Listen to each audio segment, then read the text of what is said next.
नमस्कार दोस्तों, मैं मनोज कानपुर से एक बार फिर आप सभी के समक्ष हाजिर हूँ। मेरे हाथ में वही किताब है, बागदत्ता, जिसे मैं काफ़ी समय से पिछले 3-4 एपिसोड से मैं सुना रहा हूँ। आदरणीय मंजू मिश्रा द्वारा लिखी हुई एक कहानी संग्रह, जिसकी मैं समीक्षा कर रहा हूँ और उनकी मैं एक कहानी पढ़ रहा हूँ जिसका नाम है प्रेम और विवाह, जिसमें दो सहपाठियों की कहानी को दर्शाया गया है। आज उसी की कहानी के पेज नंबर 129 129 के आगे से मैं पढ़ना शुरू कर रहा हूँ, जिसमें अनुराग एलएलबी करने चले जाते हैं बाहर। क्या कहानी आगे बढ़ती है, देखते हैं। दिवाली पर कॉलेज शुरू हो गए थे। मैंने भी जाना शुरू कर दिया था। सोच लिया था अब किसी को याद नहीं करना है, बस पढ़ाई पढ़ाई और कुछ भी नहीं। एक दिन साहिल स्टैंड पर मिल गया। साहिल, अनुराग का दोस्त, साहिल स्टैंड पर मिल गया। पूछने लगा मैं कहाँ थी। मैंने बताया मैं केरल, फिर बेंगलोर, फिर भैया के पास गई थी। तुमने अनुराग को क्यों नहीं बताया? उसने कहा उसके पास टाइम ही कहाँ है। फिर जब वह चिट्ठी तक का जवाब नहीं देता तो क्या मतलब बताने का। मैंने कहा वो यहाँ आने के बाद रोज़ तुम्हें फ़ोन करता था, जब मैं थी ही नहीं तो फ़ोन कौन उठाता। मैंने कहा तुम्हें तो मालूम ही था कि वह दशहरा पर आएगा और दिवाली तक रुकेगा, फिर तुम बिना बताए क्यों चली गई? फ़ोन पर तो बात कर सकती थी, उसके घर का नंबर तो तुम्हारे पास था ही। साहिल बोला मेरा मन नहीं था और तुम उसकी वकालत मत करो। मैंने गुस्से में कहा और चल पड़ी। अब इस दोस्ती को ख़त्म ही कर देना चाहिए। बॉयफ्रेंड के रिश्ते को कौन स्वीकार करेगा? इसके अलावा भी हमारे बीच में कुछ है। ऐसा ना कभी तुमने कहा और कभी नहीं मैंने माना। नवंबर का महीना चल रहा था। उस साल सर्दी और कोहरा जल्दी पड़ने लग गए थे। प्रैक्टिकल वाले दिन सुबह जल्दी निकलना पड़ता था। मैं सुबह 7 बजे निकली। यूनिवर्सिटी कैंपस में घुसते ही गाड़ी मोड़ी। आगे गड्ढा गड्ढा था जो कोहरे के कारण दिखा ही नहीं और मैं बुरी तरह गिर पड़ा। चोट इतनी तेज लगी कि मैं बेहोश हो गई। जब होश आया तो हॉस्पिटल में थी। बाएं हाथ की कलाई की हड्डी टूट गई थी और दाएं हाथ में पैर में हेयर लाइन क्रैक था। कॉलेज से कई लोग देखने आए थे। साहिल भी आया था। उसने बताया कि तुमको खबर कर दी गई है और तुम परसों आ रहे हो। पापा डिस्चार्ज कराकर घर ले आए थे। मैं ड्राइंग रूम में दीवान पर लेटती थी, जिससे मुझे ज़्यादा असुविधा ना हो। फिलहाल 1 महीने बिस्तर पर ही रहना था। बगल में ही फ़ोन था और सामने टीवी। उस दिन सुबह 9:30 बजे मम्मी की सहायता से नहाने गई। जब लौट कर आई तो पापा ने बताया कि तुम्हारा फ़ोन आया था, 11 बजे तुमसे मिलने आएगा। तुम सही समय पर आ गए। पापा मम्मी से बातचीत करते रहे, मेरे एक्सीडेंट के विषय में पूछते रहे। मम्मी ने चाय नाश्ता कराया, फिर पापा अपने काम में लग गए, मम्मी खाना बनाने में, क्योंकि उन्होंने मुझे तुमसे खाना खाकर जाने को कहा था। तुम कुर्सी खींचकर दीवान के पास ले आए थे। कैसे गिर गई? तुमने बातचीत आरंभ की। बस गड्ढा दिखा नहीं, कोहरा बहुत था। मैंने कहा काफ़ी चोट आ गई। बाकी सब तो ठीक है, पर हाथ में फ्रैक्चर से थोड़ी तकलीफ है। 6 हफ्ते तो प्लास्टर रहेगा। यूनिवर्सिटी भी नहीं जा सकोगे। तो क्या हुआ? डिग्री में तो यूं ही सब कुछ खुद से पढ़ना पड़ता है। मैं कुछ नहीं बोली। कुछ मिनटों तक सन्नाटा पसरा रहा। तुम मुझसे नाराज़ हो? नहीं तो क्यों? क्योंकि मैंने तुम्हारे मार्क्स जानने के बाद तुम्हें फ़ोन पर उल्टा सीधा कहा, तुम्हारे पत्रों का जवाब भी नहीं दिया। देखो, अगर हम किसी को चाहते हैं तो इसका मतलब यह नहीं कि हम दूसरे की ताकत बने, ना कि पैरासाइट बनकर कमज़ोर हो जाए। तुम्हारे नंबर मुझे तुम्हारा पैरासाइट होना बता रहे थे, जो कि मुझे मंजूर नहीं। मैं तुम्हारे पत्रों का जवाब नहीं दे रहा था क्योंकि सेकेंड ईयर में बहुत सारे मूड होते हैं जिसके लिए बहुत मेहनत करनी पड़ती है। अगर हमें एक दूसरे का विश्वास है तो इस नाराज़गी की क्या ज़रूरत? वैसे भी मैं हर समय अपनी चाहत का प्रदर्शन क्यों करूं, जबकि तुम्हें सब मालूम है कि ना मैंने कभी तुमसे कहा आई लव यू। पर इसका मतलब यह तो नहीं कि मैं तुम्हें या तुम मुझे नहीं चाहते। मैं तो तुम्हारी दी हुई घड़ी हमेशा पहनता हूँ। आज भी मैं तो तुम्हारी घड़ी हमेशा पहनता हूँ, आज भी। इसके आगे तुम कुछ बोलते गए। मम्मी आ गई। तुमने खाना खाया, फिर बताया आज की रात की ट्रेन से तुम्हारी वापसी है, पहुँचने पर फ़ोन करूँगा। उस दिन उस रात में मैंने बहुत कुछ बदल दिया। तुम्हारे जाने के बाद मैंने देखा तकिए के नीचे कुछ कैसेट पड़े थे। मैं समझ गई थी कि तुम ही लाए होगे। एक कैसेट फिल्म सड़क का था और दूसरा जिसमें तुमने अपनी चॉइस के गाने भरवाए थे। उस दिन देर रात तक मैं वॉकमैन पर तुम्हारे कैसेट सुनती रही। शायद तुमको फील किया था पहली बार। 2 दिन बाद तुम्हारा फ़ोन आया था कि तुम सकुशल पहुंच गए। अब तुम हफ्ते में 2 बार फ़ोन करते थे। टाइम था 10 मिनट, पहले 2.5 मिनट, फिर बाद के 2.5 मिनट, बीच के 5 मिनट मिले थे। सब कुछ कैलकुलेटेड था। संक्षेप में, पहले की प्लानिंग के साथ 1.5 महीने बाद मेरा प्लास्टर कट गया। दिसंबर के अंत में तुमको आना था। तुम 1 हफ्ते रुकोगी। उसके बाद 15 दिन की इंटर्नशिप के लिए इलाहाबाद जाना था।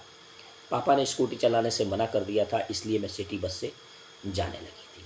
तुमने जब घर पहुंचकर फ़ोन किया तो मैंने तुम्हें ये बात बताई थी। फिर तुम यूनिवर्सिटी ही पहुंच गए थे। उसके बाद में तुम्हारी मोटरसाइकिल पर फिक्स स्पॉट पहुंची थी। बहुत समय तक बातें करते रहे थे हम लोग। तुम मेरे लिए एक सूट लाए थे हैदराबाद से, जिसे मैंने अपने बैग में रख लिया। अच्छा, अगर मैं होली वाले दिन तुमसे मिलने आऊँ तो तुम तो चलेगा? पापा क्या कहेंगे, पता नहीं क्या सोचे। ठीक है, मैं उनसे परमिशन ले लूँगा। और फिर उन्हें क्या मालूम कि हम। तुम बहुत तेज़ी से हंस पड़े और तुमने वैसा ही किया। उस दिन तुम आराम से पापा से बातें करते रहे। मैं और मम्मी भी थे। मैंने उस दिन वही सूट पहना था जो तुम लाए थे। मम्मी से कह दिया था कि भाभी ने दिया है। तुम्हारे जाने के बाद पापा थोड़े सशंकित जरूर थे। एक तो वकील, ऊपर से इसके पापा भी विधायक हो गए हैं। मुझे तो ये नीम चढ़ा करेला लगता है। फिर ये आता ही क्यों है? तुम्हारी तो पढ़ाई भी अलग है। वो हम लोग छठी क्लास से साथ पढ़ रहे हैं, इसलिए अच्छे दोस्त हैं। मैंने कहा ठीक है, पर इसके आगे मत बढ़ना। वैसे भी मुझे वकील या राजनीतिज्ञों से सख्त चिढ़ है। सबसे ज़्यादा भ्रष्ट लोग यही पाए जाते हैं। पापा बोले। मुझे लगा कि पापा कुछ समझने लगे। अप्रैल में सेकेंड ईयर की परीक्षाएं थी, मई में प्रैक्टिकल, फिर छुट्टी। तुम्हारी 1 महीने की ट्रेनिंग दिल्ली में थी और जून में तुम्हें झांसी जाना था। उन्हीं दिनों दीदी भी छुट्टियों में कानपुर से आ गई थी। तुम्हारे फ़ोन हफ्ते में 2 दिन आते ही थे। मेरी कोशिश रहती कि फ़ोन में ही उठाऊं, पर एक दिन दीदी ने उठा लिया। हेलो कहते ही तुम समझे मैं हूं, और तुम स्पीड में 2.5 मिनट तक बोलते रहे। दीदी सुनती रही, फिर उन्होंने फ़ोन रख दिया। मैं समझ गई कि बात बिगड़ गई थी। शाम को दीदी ने मुझे छत पर बुलाया और पूछने लगी। मैंने भी जो कुछ कहा था सब बता दिया। छठी कक्षा से अब तक साइकिल पंचर से अब तक 10वीं 12वीं तक, गणित पढ़ाने तक। आगे क्या सोचा है? तुम्हारी ये दोस्ती आगे कहाँ तक जाएगी? कल को तुम्हारी शादी हो जाएगी, क्या तब भी ये कायम रह सकेगी? फिर हम कायस्थ और वो ब्राह्मण। अगर तुम चाहोगी भी तो उसके और अपने पापा तुम्हें ये शादी की इजाज़त नहीं देंगे। बेहतर यही होगा तुम उसको भी ये बात समझा दो। फिर तुम 3rd ईयर में आ गई हो। 1-2 साल में पापा तुम्हारी शादी करना ही चाहेंगे। क्या फ़ायदा ऐसे रिश्ते को बढ़ाने से जिसकी कोई मंजिल ही ना हो? दीदी ने समझाया। मैं चुप रही। मेरी बात पर सोचना यही तुम्हारे हित में है। पर तब तक तो तुम मेरे दिलो दिमाग पर इस कदर छा चुके थे कि मैं कुछ भी सोच ही नहीं पाती थी। तुमसे कोई मुलाकात भी नहीं हो पा रही थी और बात भी नहीं। दीदी की चौकीदारी चालू थी। तुमने बाद में फ़ोन भी किया और दीदी ने यूं ही उठाकर काट दिया था। शायद दीदी ने पापा और मम्मी को भी बता दिया था, क्योंकि उसके बाद पापा कुछ नाराज़ से रहते थे और मम्मी गुस्से में। इसके बाद अचानक दीदी ने प्रोग्राम बनाया और मुझे अपने साथ कानपुर ले गई। मैं तुमसे मिल न सकी, ना फ़ोन कर सकी। दीदी रोज़ मुझे समझाती थी कि मेरा तुम्हारा कोई संबंध नहीं हो सकता। 1.5 महीना हो चुका था, तुमसे कोई बात नहीं हुई थी। मैं परेशान थी। मैं सोच कर कि तुम क्या सोच रहे होगे। रिजल्ट भी आने वाला था। सोचा अब जो होगा देखा जाएगा। दीदी कहने कहीं जाने ही नहीं देती थी। फ़ोन में करती तो कैसे? तुमको भी चीज़ें समझ में आ रही होंगी, मैं यही सोचा करती थी। जून के अंत में रिजल्ट आ गया था। अब तो वापस जाऊंगी ही, यही सोच में खुश थी। और फिर मैं वापस झांसी पहुंची। मार्कशीट लेने और एडमिशन लेने यूनिवर्सिटी जाना ही था। मैंने स्कूटी उठाई और एक पीसीओ पहुंचकर तुम्हारे घर फ़ोन किया। फ़ोन किसी अनजान ने उठाया। मैंने घबरा कर फ़ोन रख दिया और चल पड़ी यूनिवर्सिटी। सोचा शाम को किसी तरह फ़ोन करूँगी। गाड़ी चलाते समय मुझे लगा कि पीछे से बार बार कोई हॉर्न दे रहा है। मैं किनारे की तरफ होने लगी और स्पीड धीमी कर दी। तभी एक कार भी धीमी हुई तो देखा तुम थे। पेट्रोल पंप पहुँचो, तुमने कहा। मैं वहाँ पहुँची, तुम पहले ही पहुँच चुके थे। वही बात करके तुमने मेरी स्कूटी खड़ी करवा दी और मैं तुम्हारी गाड़ी में बैठ गई। फिर हम लोग अपनी पुरानी जगह पहुँच गए।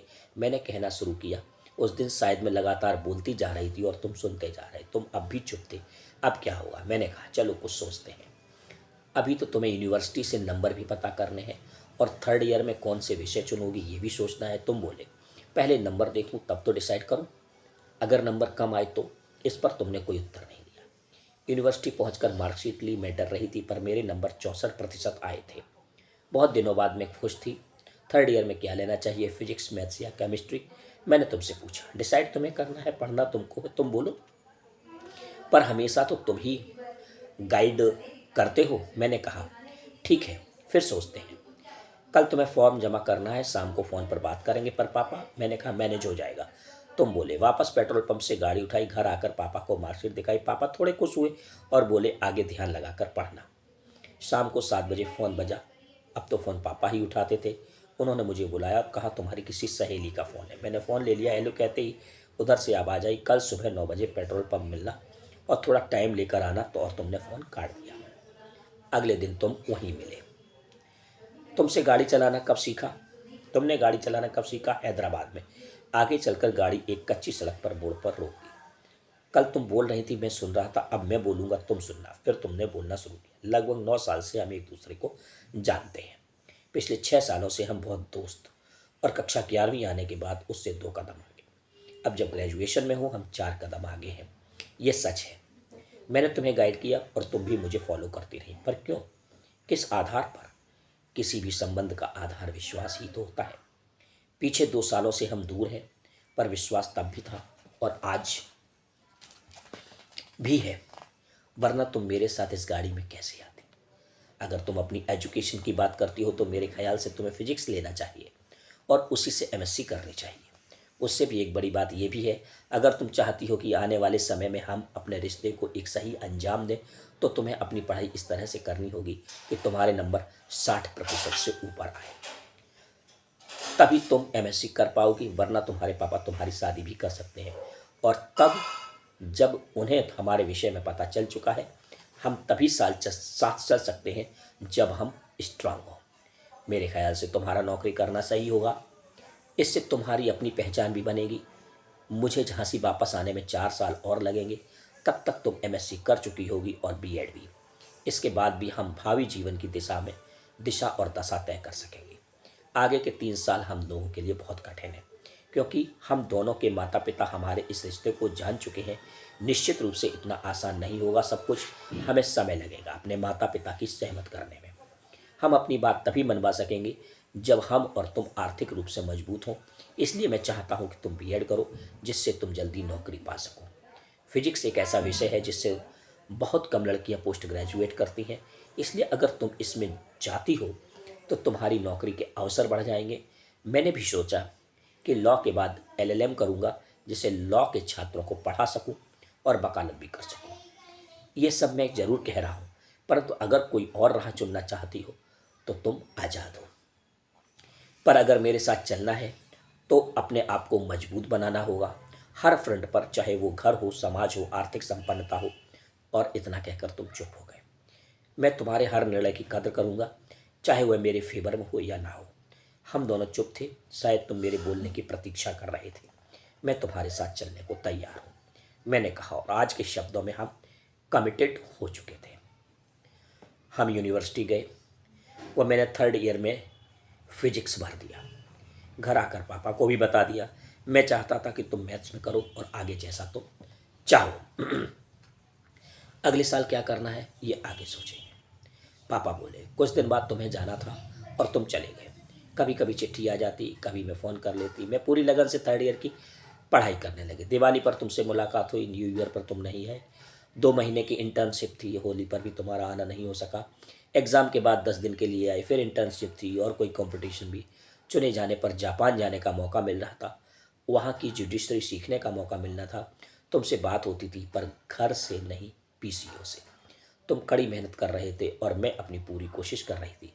परिणाम भी सुखद आया। मेरे 65% नंबर आए और तुम्हारा भी सिलेक्शन हो गया। अब तुम्हें 3 महीने के लिए जापान जाना था। तुम 2 दिन के लिए झांसी आए थे। बात तो हुई थी पर मुलाकात नहीं हो सकी। मेरा रिजल्ट बाद में आया। पापा ने नंबर देखे तो बहुत खुश हुए और उन्होंने खुशी खुशी एमएससी फिजिक्स में करने की इजाज़त दे दी। चूँकि अब तुम्हारे फ़ोन नहीं आते थे, इसलिए पापा को लगता था कि सब खत्म हो गया है। मैंने फिर से मेहनत की, रफ्तार पकड़ ली थी। एमएससी की फाइनल खत्म होने को था। पापा ने मेरे लिए लड़का ढूंढना शुरू भी कर दिया था। अब मुझे बीएड करना था। जैसे ही फॉर्म निकले मैंने एंट्रेंस भर दिया, हालांकि पापा नहीं चाहते थे, पर फिर भी मैंने भर दिया। एमएससी का रिजल्ट भी आया नहीं था और बीएड के एंट्रेंस की मैं प्रतीक्षा कर रही थी। इसी बीच झांसी के इंटर कॉलेज में फिजिक्स लेक्चरर की पोस्ट के लिए पेपर में विज्ञापन आया। यद्यपि मेरी शिक्षा मानकों के आधार पर कम थी, फिर भी मैंने अप्लाई कर दिया और एमएससी के रिजल्ट आ जाने के कारण उसको लिख दिया। बीएड का एंट्रेंस भी क्लियर हो गया था। मैंने तुमको फ़ोन पर बताया, तुम बहुत खुश थे। जुलाई में मेरा इंटरव्यू कॉल आया, मैंने तुमसे बात की, सब कुछ बताया। तुम बोले मैंने जो सोचा था वह सही था, देखना तुम्हारा हो भी जाएगा। और बीएड में अपीयर्ड होने के कारण तुम्हारी एजुकेशन क्वालिफिकेशन पूरी है। और वैसा ही हुआ, मैंने पढ़ाना शुरू कर दिया। एक अच्छी तनख्वाह मिलने लगी, कॉलेज भी नया था और अच्छा भी। मैं मन लगाकर काम कर रही थी। बीएड में वर्किंग का सर्टिफिकेट लगा दिया था, इसलिए कक्षाएं अटेंड नहीं करनी पड़ी। तुम्हारा आखिरी साल था, तुम बहुत व्यस्त रहने लगे थे। बीते पीछे 7-8 महीने से तुम झांसी भी नहीं आए थे, पर दिवाली पर आना तय था। नियत समय पर तुम कॉलेज के बाहर मिल गए थे। मुझे साड़ी में देखकर चौंक गए, कितनी बदली हुई लग रही हो तुम। मैं हंस दी, अब साड़ी पहननी पड़ती है, यहाँ पर ज़रूरी है। हम फिर अपने अड्डे पर थे, तालाब के पास। बहुत समय बाद मिले थे, बहुत सारी बातें हुई। चलते समय मैंने तुम्हें एक गिफ्ट पैक दिया, घर जाकर खोलना। मैंने कहा जाने से पहले एक दिन इसी जगह मिलेंगे, ये तय रहा। उस दिन मैं पेट्रोल पंप पर पहुंची, तुम्हारा बहुत देर तक इंतज़ार भी किया। हमेशा तो तुम समय से पहले पहुंच जाते थे। मैं वहाँ लगभग 2 घंटे खड़ी रही, तुम नहीं आए। किसी अनहोनी की आशंका से मन काँप उठा। घर लौटकर शाम को मैंने तुम्हें फ़ोन किया, उधर से भारी सी आवाज़ आई। मैंने चुपचाप फ़ोन रख दिया, सोचा अब 3-4 दिन बाद ही बात हो सकेगी। रविवार को मैंने पीसीओ जाकर तुम्हें फ़ोन किया, तब तुमने बताया कि उस दिन घर में बहुत तनाव हो गया था, पापा मम्मी बहुत गुस्से में थे। दूज पर दीदी भी आई हुई थी और वे अपने मामा ससुर की लड़की की शादी की बात तुमसे चला रही थी। इस पर तुमने मना कर दिया था और जब बात ज़्यादा हो गई तो तुमने सच कह दिया कि फिर तो उस दिन रात को घर में खाना भी नहीं बना, सब ऐसे ही सो गए। अगले दिन तुम्हारी ट्रेन थी और तुम चले आए। अब क्या होगा, मैंने घबरा कर पूछा। ये तो होना ही था, फिर अभी तो शुरुआत है इस संघर्ष की। ये तुम्हारे घर भी होगा, हमें तो इसके लिए तैयार रहना चाहिए। तुम क्या समझती हो, इतनी आसानी से मेरे तुम्हारे घर वाले मान जाएंगे? हमें अपनी बात पर अडिग रहना होगा और बहुत कुछ झेलना भी होगा। अभी तो मेरे पास आने में लगभग 1.5 साल है। एलएलएम की तैयारी भी शुरू कर दी है और 1 साल की और बात है, मेरी वैल्यू भी बढ़ जाएगी। वरना तुम्हारे रिटायर्ड डब्ल्यूजीएम पापा को वकील भले ही स्टैंडर्ड वाला हो, पसंद नहीं आएगा। अब मैं तुम्हें फ़ोन नहीं करूँगा, तुम करना, क्योंकि अब तुम कमाने लगी हो। मैं पत्र लिखूँगा, कहकर तुमने रिसीवर रख दिया। 1 हफ्ता बड़ी उधेड़-बुन में बीता। पता नहीं तुम्हारी घर वालों से बात हुई कि नहीं हुई। शायद तुम्हारे पास पैसे भी नहीं होंगे, वरना आज तक तो तुमने कभी नहीं कहा कि मैं फ़ोन नहीं करूँगा। हार कर 3 दिन बाद मैं एक्स्ट्रा क्लास के लिए जल्दी घर से निकली और 7 बजे पीसीओ पहुंची। तुम्हें अर्जेंट फ़ोन किया और फिर 10 मिनट बाद फ़ोन लगाया। तुम कुछ घबराए हुए थे, क्या हो गया, इस समय फ़ोन क्यों किया? तुम ठीक तो हो, चिंता हो रही थी। मैंने कहा मैं ठीक हूँ। घर से कोई फ़ोन आया? हाँ, बस बात हो गई। सुनो, मैंने तुम्हें इसलिए फ़ोन किया कि मैं तुम्हें 5,000 रुपये का एक डिमांड ड्राफ्ट भेज रही हूँ, 2-4 दिन में तुम तक पहुँच जाएगा। तुम अपने खर्चों और पढ़ाई में परेशान मत होना। बिना किसी उत्तर की अपेक्षा के मैंने फ़ोन काट दिया। शनिवार की रात कुछ रिश्तेदार आ गए और अगले दिन मैं घर से नहीं निकल सकी, तुमसे बात भी नहीं हो सकी। सोमवार को जब स्कूल पहुंची तो छुट्टी हो गई। मैनेजमेंट में किसी की मृत्यु हो गई थी। मैंने घड़ी देखी, अभी तक तो तुम हॉस्टल में ही होगे। बस पहुंच गई। पीसीओ तुम्हें फ़ोन करके बुलाया और 10 मिनट बाद फिर से कॉल किया। हेलो कहते ही तुम बोल पड़े, लगता है पैसा बहुत ज़्यादा आ गया है, बांटती फिर रही हो। इस समय फ़ोन पर बहुत पैसे लगते थे, जानती हूँ। अगर तुमने गाइड नहीं किया होता तो मैं इस लायक नहीं बन पाती। मैंने भावुक होकर कहा, ड्राफ्ट मिल गया? मैंने पूछा। हाँ, पर इसकी ज़रूरत क्या थी? तुम बोले। क्यों, क्या बिना कहे नहीं समझ सकती? फिर हम पीछे 13 सालों से दोस्त हैं। मैंने कहा, घर पर सब ठीक है? नहीं, मम्मी बात नहीं करती, पापा से बात होती है। दरअसल उस दिन मैं भाई दूज पर दीदी को हैदराबाद से लाई साड़ी दे रहा था। मम्मी को दिवाली पर दे चुका था और तुम्हारी वाली मैंने छिपा कर रखी थी, पर पता नहीं कैसे दीदी ने ढूंढ ली। फिर जो हंगामा हुआ बता नहीं सकता। मैंने ही सब कुछ बता दिया तुम्हारी तरह। जब तुमने फ़ोन किया था मैं वहीं बैठा था, पापा ने फ़ोन उठाया, मैं समझ गया था और पापा भी, पर वे चुप थे। मम्मी और दीदी बहुत गुस्से में थी। खैर, जो हुआ ठीक हुआ, लेकिन तुम जरा होशियार रहना, क्योंकि गलती से मैंने बता दिया था कि तुम किस कॉलेज में हो। अगर मिलने आए, कुछ कहे कोई, तो बोलना मत, बस सुन लेना, बाकी मैं देख लूँगा। ठीक है, मैं फ़ोन रखता हूँ। हाँ, एक बात और, तुम्हारा गिफ्ट बहुत पसंद आया। अब पुरानी घड़ी को उतार कर टाइटन गोल्ड पहनने लगा हूँ। कभी कभी तुम्हारा दिया परफ्यूम भी लगा लेता हूँ। आज के लिए बस इतना ही। अगली कहानी आपको फिर से 138 पेज से सुनाना शुरू करूँगा, और तब तक आप सोचते रहिए कि आगे क्या क्या होता है अनुराग के जीवन में, कि वो हॉस्टल में है, मम्मी पापा से उन्होंने लड़ाई कर ली है, और किस तरीके से इनका विवाह होगा या नहीं होगा।